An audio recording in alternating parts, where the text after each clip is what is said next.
O diabetes, no caso, por exemplo, em qual estágio? Antes da porta ou depois da porta que ele é o pré ou não? O pré é quando esses defeitos estão muito iniciais, mas muito iniciais. Se você segue um indivíduo com pré-diabetes, geralmente 5% ao ano, 6%, 7% vão virar diabetes tipo 2. Agora, se esse cara pegar e não engordar, isso aí dá um espaço muito maior, inclusive pode ser que ele nem se torne diabético. Ele vai morrer velho sem manifestar sem as ter consequências. Diabetes, exato. E hoje você já manda dar medicação para o pré-diabético. É um comprimido baratésimo, inclusive está sendo dado pela farmácia popular, que a gente não gasta um centavo. Ele tem que emagrecer, vai lá, pega de graça o remédio, toma um comprimido uma vez por dia, sem efeito colateral, sem nada, e pronto, não vai ter o diabetes. Você vê, é fácil. Mas isso que eu falei, talvez você está me escutando, não saiba. Então você não está fazendo. Esse medicamento, estou falando metformina, cloridade metformina. Existem várias apresentações comerciais, o nome científico é metformina. Então você vê que o pré-diabético já está comendo seu endotélio. O endotélio é a parte interna da artéria. O tempo está caminhando. Agora, você esperar, tá sem enxergar direito, para ir no oftalmologista, querer que o oftalmologista faça uma mágica, ele não sabe fazer mágica. Entendi. Doutor, o senhor falou da questão da açúcar que não entra na célula. Então, seria um dos sintomas da pessoa que tem a diabetes tipo 2, um dos sintomas seria uma falta de energia, uma falta de disposição, porque talvez ele não tenha aquele açúcar para gastar? Raciocínio perfeito. Né? O que acontece? O açúcar é matéria-prima para produzir energia, certo? Acontece que ele não entra na célula. E esse açúcar, então, se ele não entra lá, ele tem que ficar em algum lugar, ele fica no sangue. Então o sangue, entre aspas, vai ficando grosso, entendeu? Isso, a mãe natureza bola uma saída. O que ele faz? É você urinar muito, jogar aquele açúcar para fora. Então por isso que o açúcar do diabético é doce, entendeu? Os primeiros casos de diabetes no mundo, eles descobriram assim, que se for provar o açúcar do cara, era doce, o açúcar. Tanto que um dos sinais na roça do povo que é diabético é que o menino urina e fica cheio de formiguinha em volta do xixi do menino. Entendeu? Esse menino deve ter diabetes. Os médicos ensinam. Então elimina pela urina. É urina. É um jeito que o organismo anda. Só que aquela glicose vai subindo, o cara está comendo doce, está comendo doce, está comendo doce. Aí o organismo não consegue urinar todo o açúcar. Aí você começa a vomitar. Aí quando você começa a vomitar, a glicose está lá no tampo. Aí você começa a ter fraqueza, prostração, aí entra em coma. Então o organismo tenta primeiro se urinar açúcar. Se não der conta, você vai vomitar. Nessa fase, já está cheio de ácido, seu estômago, a gente já corre com o menino para o hospital. Mas isso acontece muito, muito mais no tipo 1. Doutor, nós queremos chamar a atenção do pessoal de casa que quer participar com a gente pelo 3253-3320. Aproveita aqui o doutor Saulo, que didaticamente está nos ensinando muito bem sobre a questão do diabetes, né? Então liga para cá, 3253-3320, você pode tirar suas dúvidas, perguntar, né? Enquanto isso a gente vai explorar mais um pouco aqui os conhecimentos do doutor Saulo, que a gente aprende muito com ele. O senhor falou a questão, por exemplo, da caminhada como um dos auxiliadores para diminuir essas possibilidades dos efeitos do diabetes. Isso porque você está queimando a energia, gastando a energia que o seu corpo está produzindo, né? Você está queimando o açúcar que entupir sua artéria. Você está queimando o açúcar que destrui seu nervo. Você imagina o nervo como um macarrão mole. Aquele açúcar, nervo óptico que o senhor fala? Todos os nervos do corpo. O nervo que faz eu mexer aqui, o nervo da perna, etc. E tal. A neurite que pode dar no diabético, tudo isso. A disfunção erétil, entendeu? Tudo isso. Então, se você está andando, você está queimando aquele açúcar. Aquele açúcar que se você não anda, ele vai pregar naquele nervo e vai dar uma erosão naquele nervo. Ele vai destruir aquele nervo. E a erosão que causa no nervo não tem volta. Não tem consertador. Então essa coisa de artrite, artrose, tem alguma coisa a ver com o diabetes também? Não, né? Não, é porque a artrite, artrose é mais a destruição. Por exemplo, a pessoa gorda, o joelho da gente, ele aguenta o impacto todo do peso, é como se fosse a pilastra de um edifício. Sim. Então, se você vai construir um edifício, 3 andares, manda o engenheiro fazer os cálculos todos, depois o engenheiro vai embora e fala, vou tacar um 4º andar nesse troço aqui. Aquelas pilastras não vão aguentar. Entendi. É isso que acontece no joelho. O excesso do peso. O excesso do peso vai quebrando. Aí vai no ortopedista, eu tenho a dó de ortopedia, vai lá, o que ele pode fazer? Ele vai tratar do efeito e não da causa, porque ele dá um analgésico para a mulher, ou para o homem, dá um anti-inflamatório, mas não tratou da causa, ele tratou do efeito. Eu falo que é igual dar Novalgina para sapato apertado, quer dizer, não resolve. Certo? Você tem que emagrecer a pessoa. E a mulher, às vezes, não mete o pau no ortopedista. Aí eu fui lá 3 vezes, ele deu os remédios, a dor voltou, esse cara não presta. Não é porque ele não tratou da causa, porque ela não quer emagrecer. Nós temos uma mulher na linha que com certeza não vai falar mal de um ortopedista nem endocrinologista. É a Kênia Souza, do bairro Milionários, não é isso? Isso. Tudo bem, Kênia? Tudo bem, a paz do Senhor. A paz do Senhor, seja bem-vinda. Fique à vontade para perguntar ou comentar juntamente conosco, doutor Saulo. Obrigada. Bom dia, doutor Saulo. Bom dia.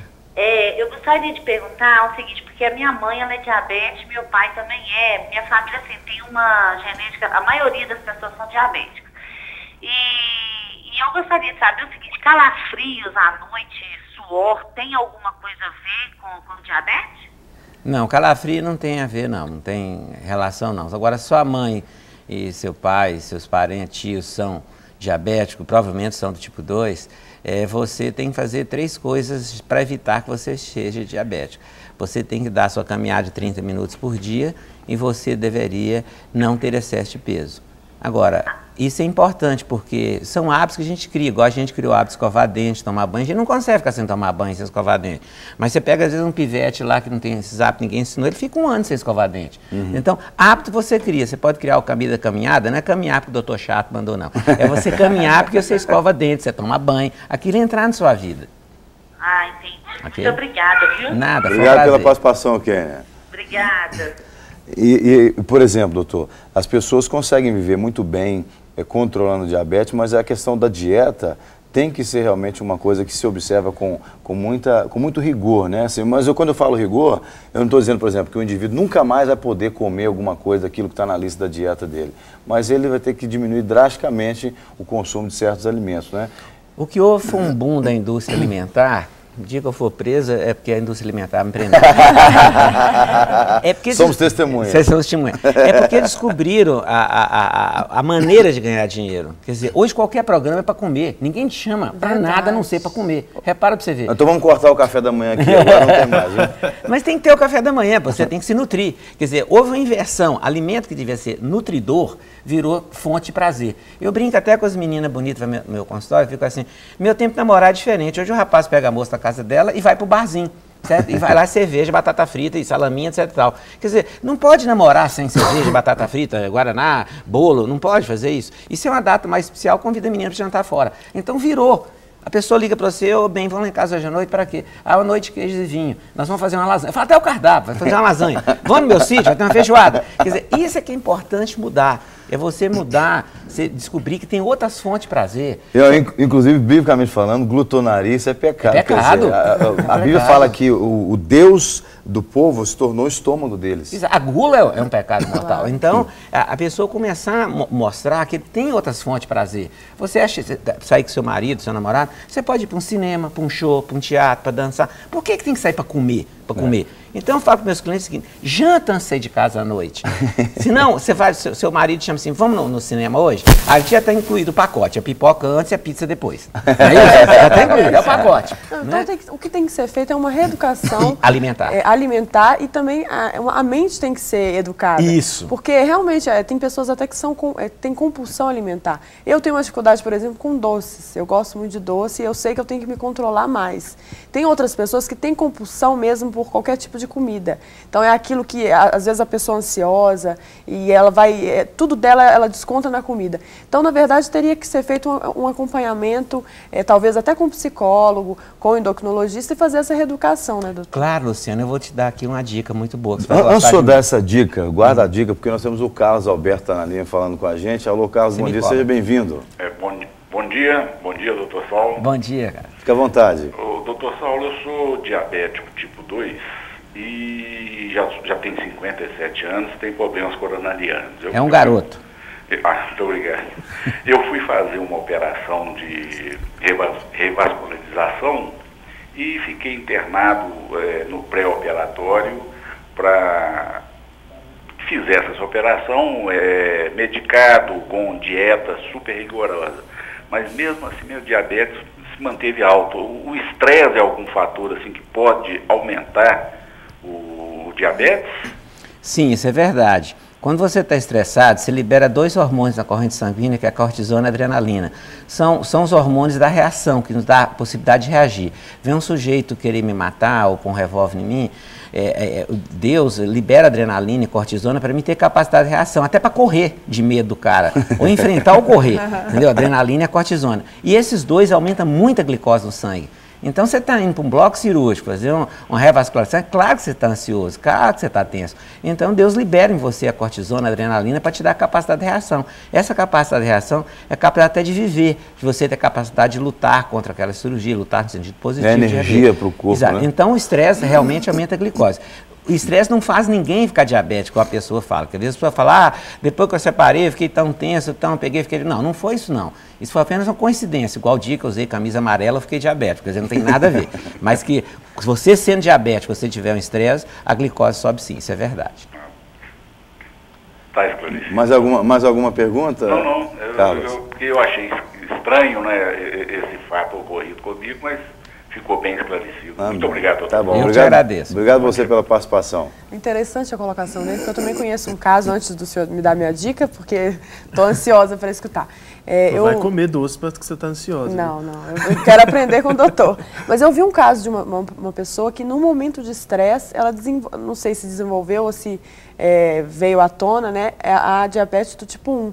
Ela estava muito estressada, um momento de muito estresse, e ela começou a passar mal, urinar bastante, e quando ela foi ver, ela estava com diabetes tipo 1. Aí eu queria que o senhor comentasse um pouquinho sobre isso, se tem a ver também com a pergunta, se não tem a ver com o momento do estresse, ou qual relação que tem, e depois pode falar a dica. Não tem, isso é uma coincidência, entendeu? É porque o diabetes tipo 1, a célula sua já nasceu para morrer. A gente até brinca em aula falando que não sabe se ela suicidou ou mataram ela, mas que ela vai morrer, vai, e de uma hora para outra. Então não tem assim o que fazer, não. O tipo 2 é o contrário, o tipo 2 você tomando todos os cuidados, você não vai ter o problema. Você inclusive deve ter os cuidados, sua mãe é diabética, seu irmão é diabético, um parente próximo diabético, seu filhinho é diabético, você deve se cuidar, ter o peso normal e fazer 30 minutos de exercício. Aí, comer açúcar não faz ninguém ficar diabético, é bom dizer para todo mundo aqui. Às vezes as mães pegam assim, meu menininho, não estou dando açúcar, eu sou diabético. Não, comer açúcar faz ninguém ficar diabético, faz ficar gordo.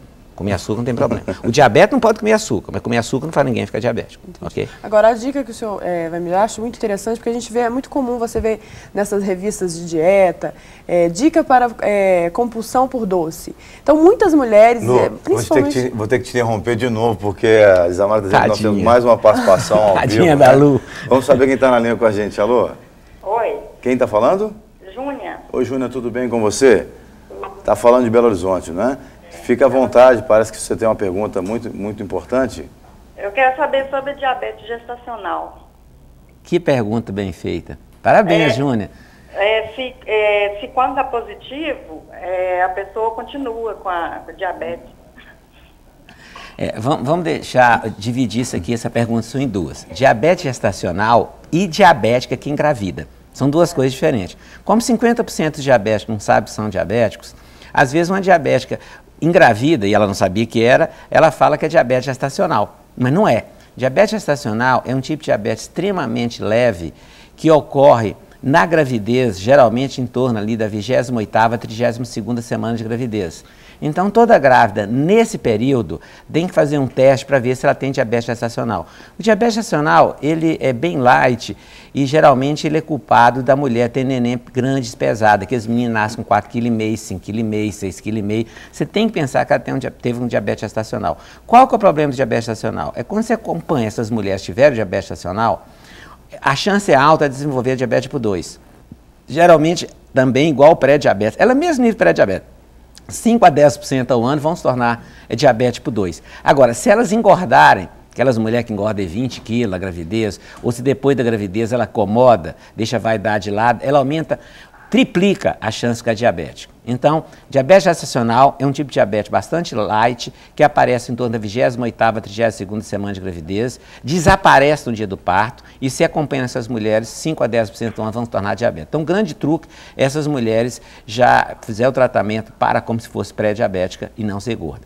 Agora, tem que afastar a chamada diabética engravida, mas não sabia que era diabética. Então, essas aí, por isso que o obstetra, no primeiro pré-natal, ele já faz os exames para ver se essa mulher... Aí ele não está procurando diabetes gestacional, ele está querendo saber se ela está no indivíduo que é diabético e não sabia que era diabética. Essa grávida é diabética. Vamos lembrar que 50% das pessoas não sabem que é diabética, então ela pode estar aqui a 50%.